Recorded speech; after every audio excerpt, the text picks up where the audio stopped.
বাংলাদেশের আইন তখন শিশুদেরকে রক্ষা দিতে পারবে যখন ইসলামিক আইনটা মেকশিওর করা হবে। আমাদের যতটুকু সামর্থ্য আছে তার অর্ধেক খরচ আমরা সন্তানের জন্য করব, আর যতটুকু সময় বরাদ্দ আছে তার ডাবল সময় আমরা সন্তানকে দিব। আমরা একসময় মিডিয়াকে হারাম বলে সকল মিডিয়া বামরা আমাদের হাতে তুলে দিয়েছি। আমরা একসময় রাজনীতিকে হারাম বলে সকল রাজনীতি আমরা বামদের হাতে তুলে দিয়েছি। আমরা অনেক সময় ইংরেজিকে হারাম বলে ইংরেজি শিক্ষাকে আমরা তাদের হাতে তুলে দিয়েছি। এই জিনিসটা আমরা সবসময় আলেমরা অনেক পরে বুঝি। মুসলিম জাহাঙ্গীরনগর বিশ্ববিদ্যালয় ছিল জাহাঙ্গীরনগর বিশ্ববিদ্যালয়ের নাম, আর অথচ সেখানে ইসলাম শব্দটা নামে নেওয়া যেত না এতদিন পর্যন্ত। অথচ এটার নাম হয়েছে মুসলিম জাহাঙ্গীরনগর বিশ্ববিদ্যালয়। ঢাকা বিশ্ববিদ্যালয় কেন হয়েছে? রবীন্দ্রনাথ ঠাকুর স্বয়ং বিরোধিতা করেছেন ঢাকা বিশ্ববিদ্যালয়। মুসলমানদের উন্নয়নের জন্য বিশ্ববিদ্যালয় হয়েছে। যখন ঢাকা বিশ্ববিদ্যালয় প্রস্তাব করা হয়েছিল তখন তারা বিরোধিতা করে। যারা কলকাতা বিশ্ববিদ্যালয় আছে, ঢাকা বিশ্ববিদ্যালয়ের প্রয়োজন কি? তারা জানে ঢাকা বিশ্ববিদ্যালয় হলে মুসলমানরা এগিয়ে যাবে। তো সুতরাং আজকে সবকিছু আমাদের জন্য হয়েছে বাংলাদেশ, আর অথচ আমরা নিজেকে ছোট মনে করি। আমাদের সমাজে বর্তমানে কওমি অঙ্গনে বা যে কোনো অঙ্গনের বিষয়গুলোকে মানে সেটা আমি অবাক হয়ে গেছি যে আপনারা এক একজনের মানে এই যে শিক্ষা, শিশু শিক্ষা বা শিশু সুরক্ষা নিয়ে যে চমৎকার আলোচনা, এটা আমি আসলে সত্যি কথা আমি বাসা হারিয়ে ফেলেছি। আমার কাছে খুব, আমি ভাইকে বারবার বলছিলাম যদি এটাকে আরো কন্টিনিউ করা যায় তার আরো কিছু শোনা যাবে, আরো কিছু জানা যাবে। হ্যাঁ, তো এটা আসলে আমি এই কয়েকজন বক্তা এখানে বলেছিলেন যে বাংলাদেশ, আমাকে যখন মনিরুজ্জামান ভাই যখন প্রথম নক করলো যে বাংলাদেশ শিশু শিক্ষা উন্নয়ন সংস্থা, আমি ভেবেছিলাম এটা একটি বাম ধারার কোনো কিছু হবে। পরে দেখি ওনার মুখে দাঁড়িয়ে উনি একজন আলেম মানুষ। হ্যাঁ, পরে আমি একটু অবাক, কারণ আমার মনে আছে আমি যখন ঢাকা বিশ্ববিদ্যালয়ের ছাত্র ছিলাম তখন পথ শিশুদেরকে নিয়ে একটা স্কুলে পড়াইতাম। তো একদিন আমি পড়ানো শেষে আমি যখন ক্লাস একটু লেট হলো, তো স্যারকে বললাম, স্যার বলে তুমি লেট করেছো কেন? আমি বললাম স্যার আমি একটা পথ শিশুদের একটা ক্লাস নিয়েছিলাম। তুমি কি বাম করো? তোমাকে তো দেখি নামাজ পড়ো, তুমি আর বাম করো? বাম কখন থেকে শুরু করেছো? মানে তাদের কনসেপ্ট হচ্ছে শিশুদেরকে নিয়ে কাজ করবে বামরা। মানে আমারও যখন উনি আমাকে ইনভাইট করলো, আমি ভেবেছিলাম বামদের কোনো একটা সংস্থা আমাকে ইনভাইট করেছে। পরে যখন দেখলাম যে আলোচকরা সবগুলো বিভিন্ন অঙ্গনে বড় বড় আলেম, আমি আবার আলেমের প্রতি একটু ফ্যাসিনেশন আমার একটু বেশি, আলেমদের প্রতি। কারণ আমি একটা হাদিস যেদিন থেকে শুনেছিলাম সেদিন থেকে আমি খুব রেসপেক্ট তাদের প্রতি। একটা হাদিস পড়েছিলাম যে আল ওলামা ওয়ারাসুল আনবিয়া, বলা হয় যে আলেম is the successor of the prophet সাল্লাল্লাহু আলাইহি সাল্লাম। আলেমরা হচ্ছে এই নবীদের উত্তরসূরি। এবং এই জন্য আমি আমার আইনি সহযোগিতার ক্ষেত্রে আমি আমার চেম্বারে বড় করে লেখা আছে, যদি আলেম হয়, মসজিদের ইমাম হয়, এতিম হয়, তার জন্য একবার আইনি একবারে ফ্রি, আলহামদুলিল্লাহ, আমি কোনো ফি নিই না। এবং আপনারা জানেন মাওলানা ওসামা সাহেব, গুনবী সাহেব, এজাহার সাহেব, তারপরে আমির হামজা সাহেব, এদেরকে আমি ফ্রি আইনি সহযোগিতা দিয়েছিলাম। এবং এজাহার সাহেব আমি যখন ওনাকে মামলা থেকে, সন্ত্রাস বিরোধী আইনের মামলা থেকে অব্যাহতি করালাম, উনি আমাকে একটা বান্ডিল দিলেন, টাকার বান্ডিল, বললেন যে এটা আপনার হাদিয়া। তা আমি বললাম এটা কেন? বলে যে এটা আপনার হাদিয়া। আমি বলছি না, আমি আপনার থেকে কোনো টাকা নিব না। বলে যে কেন? আমি বলছি আমি আপনার জন্য কাজ করেছি হচ্ছে দোয়ার জন্য, এটা যদি আমি নিয়ে যাই তাহলে আমি আর দোয়া পাবো না। তার মানে এটা বলার উদ্দেশ্য হচ্ছে বাংলাদেশের মানুষ আলেমদেরকে খুব পছন্দ করে, কিন্তু এরপরেও আলেমদেরকে যখন ইলেকশনে নির্বাচনে দাঁড়ায় ভোট দেয় না কেন? আলেমদেরকে খুব পছন্দ করে, আমি ব্যক্তিগতভাবে পছন্দ করি।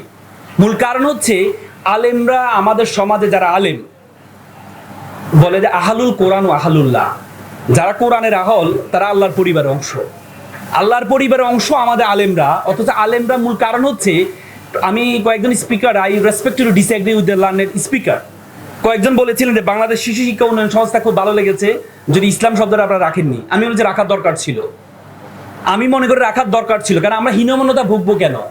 90% মুসলিম দেশে আমরা হীনমন্যতা ভুগবো কেন? আপনি জানেন এই যে কি বলে সিংহ বনের রাজা কেন? সিংহ কি জিরাফের মতো দেখতে বড়, বাঘের মতো বড়, অনেক শক্তিশালী, হাতির মতো অনেক দেহ আছে? না, সিংহ বনের রাজা কারণ সিংহ নিজেকে মনে করে আমি রাজা। সে যখন আওয়াজ করে, চিৎকার দেয়, 1.5 কিলোমিটার পর্যন্ত শোনা যায়, সে তাকে রাজা মনে করে। কিন্তু আমাদের আলেমরা নিজেকে রাজা মনে করে না। আমরা আল্লাহর পরিবারের অংশ, যিনি সৃষ্টি করেছেন, পুরো পৃথিবী সৃষ্টি করেছেন, তার পরিবারের অংশ আমরা। আর আমরা নিজেকে ছোট মনে করি,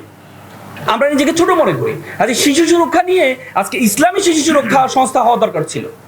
তার কারণ হচ্ছে Islam was the only one religion to protect the child. ইসলাম প্রথম শিশুদেরকে সুরক্ষা দিয়েছেন। আল্লাহ রাসূলের একটা হাদিস, চমৎকার হাদিস, মান লাইসা মিন্না মান লাম ইয়ারহামা সগীরানা ওয়া লাম ইউকর কাবীরানা।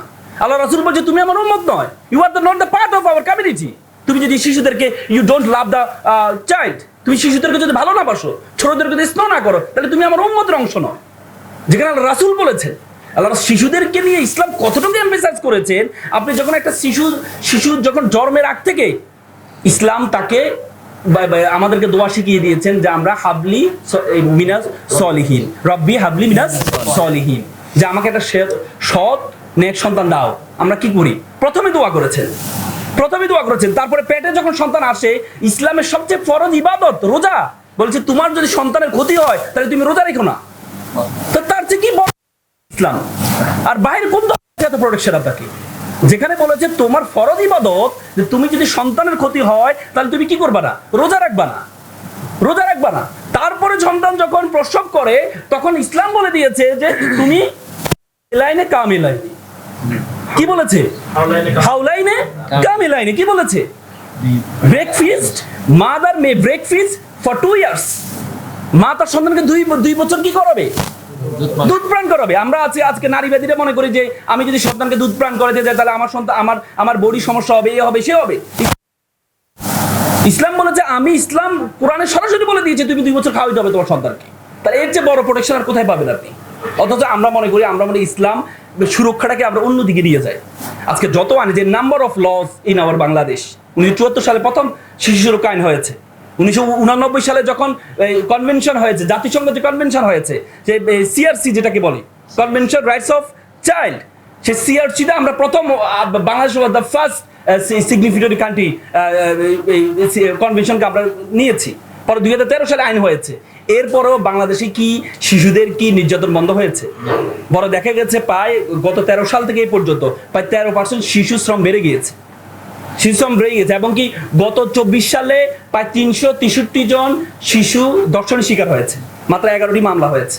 তার মানে কি বাংলাদেশের আইন শিশুদেরকে রক্ষা দিতে পেরেছে? পারেনি। বাংলাদেশের আইন তখন শিশুদেরকে রক্ষা দিতে পারবে যখন ইসলামিক আইনটা মেকশিওর করা হবে। ইসলাম সেভাবে মেকশিওর করেছেন, সেভাবে নিশ্চিত করেছেন, ইসলাম সেভাবে শিখিয়েছেন যে সন্তানকে আপনি সময় দেন। আজকে আমরা সন্তানের পিছনে টাকা খরচ করি, আমরা সন্তানকে সময় দিতে পারি না। সক্রেটিস চমৎকার কথা বলেছেন। সক্রেটিস বলেছেন তুমি সম্পদ আহরণ করার জন্য তুমি মাটিকে ইট বানাচ্ছ, ইটকে প্রাসাদ বানাচ্ছ, ইটকে দিয়ে দেয়াল বানাচ্ছ, দেয়ালকে প্রাসাদ বানাচ্ছ, কিন্তু এই সম্পদ তার কাছে রেখে যাবে, তার জন্য তুমি সময় কতটুকু ব্যয় করছো? আমরা সময়কে সময় দিই না। এই জন্য আজকে এখান থেকে বলতে হবে যে আমাদের যতটুকু, আমি এটা কোর্টে আনকোট করে বলছি, আমাদের যতটুকু সামর্থ্য আছে তার অর্ধেক খরচ আমরা সন্তানের জন্য করব, আর যতটুকু সময় বরাদ্দ আছে তার ডাবল সময় আমরা সন্তানকে দিব। যদি দিতে পারে আমার সন্তান কখনো কি হবে না। আমরা সন্তানকে চিন্তা করি নিজের মতো করে। আমরা একটা এক্সাম্পল দিয়ে আমি শেষ করব।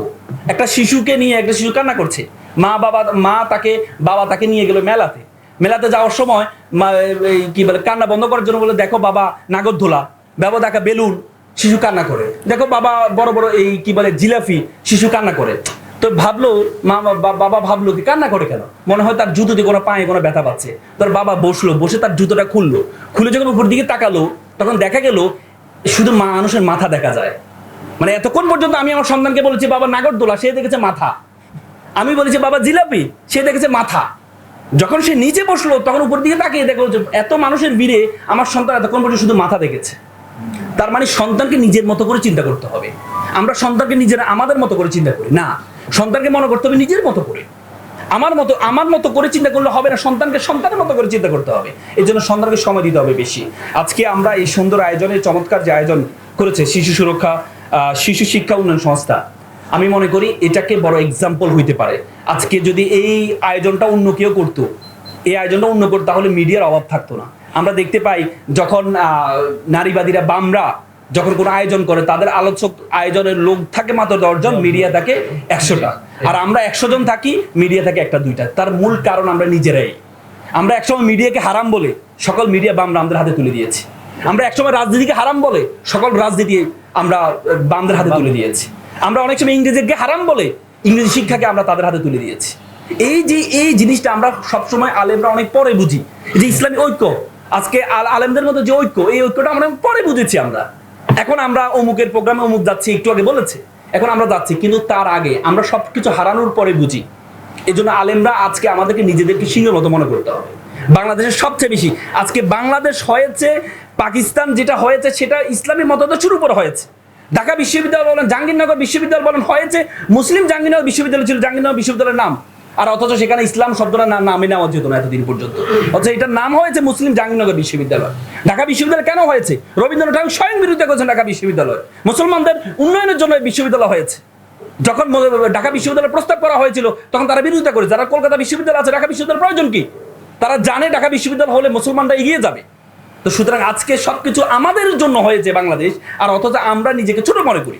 এই জন্য আজকের এই আয়োজন থেকে আমাদেরকে যারা আলেম আছেন, যারা নবীর উত্তরসূরি আছেন, আল্লাহর পরিবারের অংশ আছেন, আমরা নিজেদের বড় মনে করব, নিজেদের ওন করবো। তো সুতরাং সকলে ভালো থাকবেন, সুস্থ থাকবেন। আসসালামু আলাইকুম।